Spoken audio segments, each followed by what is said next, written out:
ನಮಸ್ತೆ ಫ್ರೆಂಡ್ಸ್, ಸವಿ ಪಾಕಶಾಲೆ ಚಾನೆಲ್ಗೆ ತಮಗೆಲ್ಲರಿಗೂ ಸ್ವಾಗತ. ನಾನಿವತ್ತು ಪ್ರೋಟೀನ್ ಭರಿತವಾದಂತಹ ಹೆಸರುಬೇಳೆ ದೋಸೆನ ಮಾಡಿ ತೋರಿಸ್ತಾ ಇದ್ದೀನಿ. ಹೆಸರುಬೇಳೆ ದೋಸೆ ರೆಸಿಪಿನ ಯಾವ ರೀತಿ ಮಾಡೋದಂತ ನೋಡ್ಕೊಂಬರೋಣ ಬನ್ನಿ. ನಾನಿಲ್ಲಿ 1 ಕಪ್ ಆಗೋಷ್ಟು ಹೆಸರುಬೇಳೆನ ತಗೊಂಡು ಚೆನ್ನಾಗಿ ತೊಳ್ಕೊಂಡು 1-2 ಅವರ್ ಮುಂಚೆನೇ ನೆನೆಸಿಟ್ಕೊಂಡಿದ್ದೆ. ಅದ್ರ ನೀರೆಲ್ಲ ತೆಗೆದುಬಿಟ್ಟು ಇವಾಗ ಮಿಕ್ಸಿ ಜಾರ್ಗೆ ಹಾಕ್ಕೊತಾ ಇದ್ದೀನಿ. ಅದ್ರ ಜೊತೆ ರುಬ್ಬೋದಕ್ಕೆ 3 ಹಸಿಮೆಣಸಿನ್ಕಾಯಿನ ತೊಗೊಂಡಿದ್ದೀನಿ. ಅರ್ಧ ಇಂಚಷ್ಟು ಶುಂಠಿನ ಕಟ್ ಮಾಡ್ಕೊಂಡು ಹಾಕ್ಕೊಂಡಿದ್ದೀನಿ. ಹಸಿ ಅರಿಶಿನ ಹಾಕ್ಕೊಳ್ತಾ ಇದ್ದೀನಿ, ಒಂದು ಅರ್ಧ ಇಂಚ್ ಆಗೋಷ್ಟು. ಜೀರಿಗೆ 1 ಸ್ಪೂನ್ ಆಗುವಷ್ಟು ಇದಿಷ್ಟು ಹಾಕ್ಕೊಂಡು ರುಬ್ಕೊಳ್ಬೇಕು. ನೋಡಿ, ಅರ್ಧ ಅಷ್ಟೇ ನಾನು ಕಟ್ ಮಾಡ್ಕೊಂಡು ಹಾಕ್ಕೊಂಡಿದ್ದೀನಿ ಅರಿಶಿನ. ರುಚಿಗೆ ಬೇಕಾದಷ್ಟು ಉಪ್ಪು ಹಾಕ್ಕೊಂಡಿದ್ದೀನಿ.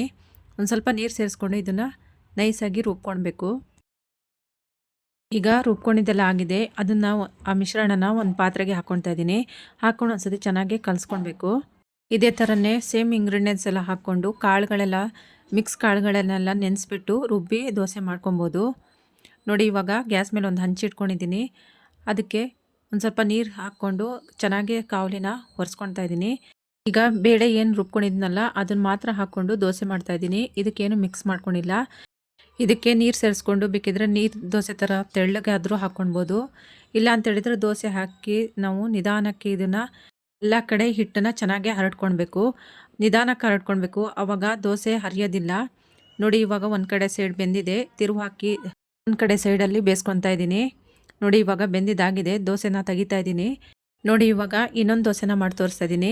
ಇವಾಗ ನಾವು ಏನು ಬೇಳೆನ ರುಬ್ಕೊಂಡಿದ್ವಲ್ಲ ಆ ಮಿಶ್ರಣಕ್ಕೆ ಚಿಕ್ಕದಾಗಿ ಕಟ್ ಮಾಡಿರುವಂತಹ ಈರುಳ್ಳಿ ಒಂದು ಹಾಕ್ಕೊಳ್ತಾ ಇದ್ದೀನಿ.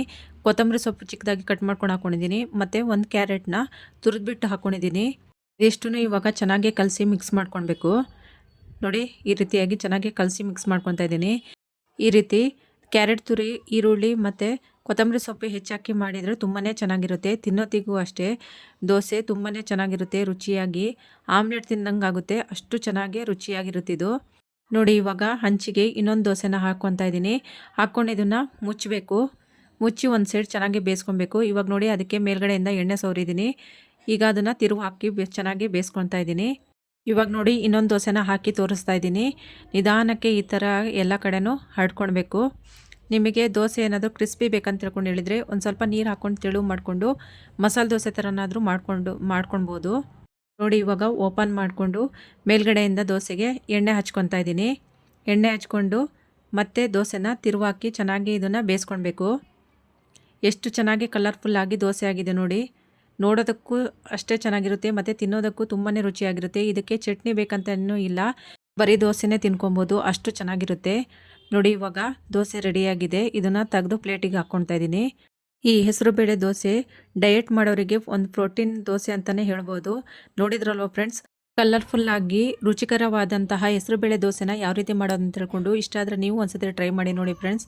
ಇಷ್ಟ ಆದರೆ ಲೈಕ್ ಮಾಡಿ, ಶೇರ್ ಮಾಡಿ, ಸಬ್ಸ್ಕ್ರೈಬ್ ಮಾಡಿ friends. Thank you for watching.